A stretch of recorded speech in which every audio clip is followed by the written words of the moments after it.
Généralement dans l'église, aujourd'hui, selon la théologie évangélique, on vous dira que tous les êtres que Dieu a créés avant la création adamique s'appellent les anges. Et ça c'est bien. Mais c'était à un certain niveau de connaissance. Parce que le terme ange est comme le terme pasteur. Nous avons un pasteur, nous avons un prophète, nous avons un évangéliste. Mais s'ils viennent tous ici, on dira, les pasteurs sont arrivés. Parce que c'est le terme qu'on utilise pour parler globalement de ceux qui sont dans le ministère. Et pourtant, dans ce qu'on appelle pasteurs, il y a des apôtres, il y a des évangélistes, il y a des docteurs et ainsi de suite. En temps normal, tous les êtres que Dieu a créés, les esprits que Dieu a créés ne sont pas tous des anges. Comment? Mais le mot ange est utilisé pour juste identifier tous les esprits, toute la création qui est venue avant l'homme. Dis à ton voisin, les esprits et les anges. Je vais encore approfondir. Une étude profonde et en maturité, mais aussi étymologique, révèle que les anges ne sont pas les seuls êtres spirituels au service de Dieu. L'expression donc que moi je vous propose, et je propose à l'église de ma génération en cette décennie 2020-2030, en cette saison de l'église, à la place d'appeler ces êtres les anges, moi je vous proposerais qu'on appelle ces êtres l'armée des cieux. Je m'explique. Est-ce que je peux avancer? Vous allez voir plusieurs chrétiens dire les anges, les anges. Mais généralement, les anges que nous définissons sont en rapport avec, nous sommes surtout en Europe, nous connaissons le siècle des Lumières. Allez en Italie, allez au Louvre que vous connaissez. Vous allez voir partout des figures angéliques. Les peintres, les dessinateurs, la sculpture, les architectes. Il y a des images autant des gargouilles que des êtres démoniaques, autant qu'il y en a aussi des êtres célestes. Et généralement, on décrit les chérubins comme des petits enfants, avec des petites ailes. Et la plupart d'entre nous sommes de la génération de la série dessin animé. Ça s'appelle comment encore? Superbook. Et tout ce qu'on sait des anges, généralement dans l'imaginaire collectif, c'est que les anges viennent et ils ont des ailes. Je vous mets un défi. Lisez la Bible. Dis avec moi rabat. Dis encore augmenter. Vous ne verrez pas un lieu où on dit que les anges ont des ailes.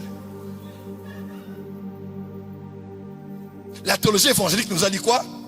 La catégorisation des anges. Les chérubins, les séraphins. Qui a dit qu'un séraphin c'est un ange?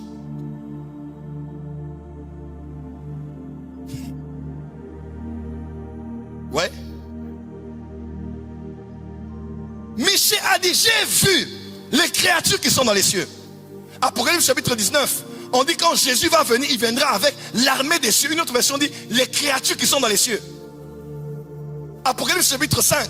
On dit que les créatures qui sont dans les cieux, sur la terre, même dans la mer, ils crient pour adorer l'agneau. On parle des créatures qui sont dans les cieux. On ne parle pas des anges. On parle des anges pour la compréhension humaine. Mais à vrai dire, Dieu a créé plusieurs esprits à son service, parmi lesquels les anges. Voilà pourquoi Hébreu dit ceci, Hébreu 1 dit ceci. Qui sont donc les anges? Ce sont des esprits au service de Dieu, spécificité, envoyés pour exercer un ministère auprès de ceux qui doivent hériter du salut. Parce que tous les êtres au ciel ne sont pas créés pour travailler pour le salut de l'homme. Qui sont les 24 VA? Qui sont les 4 êtres vivants? Dans Ézéchiel chapitre 1, on parle des ophanimes. Vous connaissez les ophanimes? Ce sont des roues qui vivent, qui ont des yeux partout. Mais on ne nous a pas appris ça. Pour nous, quand un ange vient, il doit venir avec des ailes. Dans les récits bibliques, les anges sont généralement sur la terre et ils ont l'aspect des hommes. Voilà pourquoi dans Hébreu, il est écrit d'exercer l'hospitalité. Parce que plusieurs sans le savoir ont reçu. Pourquoi? Parce que les anges viennent comme des hommes. J'aimerais prophétiser ici. À partir de cette saison de Kairos, tu vas expérimenter un ministère angélique comme jamais tu ne l'as expérimenté. Tu seras à la maison, tu veux sortir, tu veux traverser, passer le chaussée. Tu veux avancer, quelqu'un que te tient par la main et te dit ne traverse pas. Parce qu'une voiture veut te cogner et te renverser. Un ange te tient. Le temps que tu dises, ah, pourquoi ça? Tu regardes à côté, tu regardes, il a disparu. Je me rappelle une fois, j'étais au Congo-Brazzaville. J'avais une décision ferme à prendre sur mon ministère et ma destinée. Je priais, je jeûnais, je cherchais Dieu et j'ai fait un songe. Le songe était tout simple. J'ai vu un homme qui était en chemise blanche et qui avait mis ce qu'on appelait autrefois les bracelets que les hommes mettent des fois ici pour tenir la chemise. Il avait mis ça, comme un cerceau comme ça, doré. Et j'ai vu, c'est tout. J'ai dit bon, c'est bon. Je me réveille le matin, je n'ai aucune réponse. Et j'ai dit bon, je vais aller chercher des commentaires bibliques de l'épître de Paul aux Éphésiens parce que c'est mon épître préféré. Je suis allé quelque part dans les bibliothèques des protestants, je cherchais. On m'a dit non, il faut traverser, aller de l'autre côté. Tu vas en trouver dans une autre bibliothèque qui est très bien documentée. Alors, j'arrive quelque part, une femme vendait des mangues. Je dis mais où se trouve la bibliothèque? Je donne le nom. Et pendant que je pose la question, un homme passe derrière moi et dit ah, la bibliothèque se trouve de l'autre côté. Quand je regarde cet homme, chemise blanche, avec un cerceau, et il m'a dit ce n'est pas ici, il m'a dit c'est de l'autre côté, c'est sous l'arbre, les arbres que tu vois là, la bibliothèque est là-bas. Je lui dis d'accord, je dis merci à la femme. Le temps de me retourner, il était juste à 2 pas de moi. Et la prochaine entrée était assez loin. Il ne pouvait pas marcher aussi vite pour traverser. Quand je me retourne, il avait disparu. Et j'ai compris. L'Esprit de Dieu m'a dit, c'est un ange qui était là. J'aimerais dire à quelqu'un en cette saison, Dieu te donne des aides surnaturelles. Amen. Ton amen n'est pas arrivé, c'est pourquoi. J'aimerais dire à quelqu'un, Dieu t'envoie des anges qui vont t'aider. Amen. Ils vont être comme des hommes ainsi. Ils parleront à ton patron. Ah, comment? Ils parleront à ton mari qui a quitté le foyer. Ils parleront à ta fille qui ne veut plus rentrer et aller à l'église. Yes. Ils parleront à n'importe qui. Mais Dieu envoie des anges en cette saison. Dis avec moi, Amen. Amen. Tous les êtres spirituels sont comme de la farine. Mais la farine produit des beignets. Pas seulement les beignets. Parmi les esprits, il y a des anges.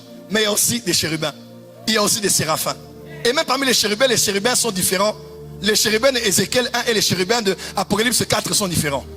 Ézéchiel 1, quand Ézéchiel regarde, il voit des êtres qui ont 4 faces.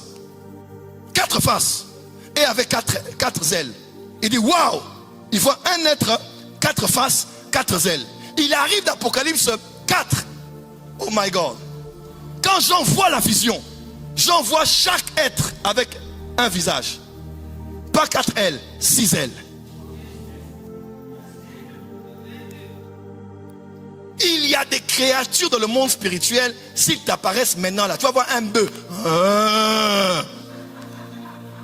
Un homme qui a une mentalité archaïquement ecclésiastique te dira frère, il faut chercher la délivrance. C'est les esprits mauvais des hallucinations. Mais quand tu es sous un leadership apostolique et prophétique, il te dira c'est certainement un chérubin. Aïe aïe aïe. Est-ce que je parle à quelqu'un qui est ici? Est-ce que je parle à quelqu'un qui est ici? Dis à ton voisin, voisin, il est temps pour l'église de vivre naturellement le surnaturel.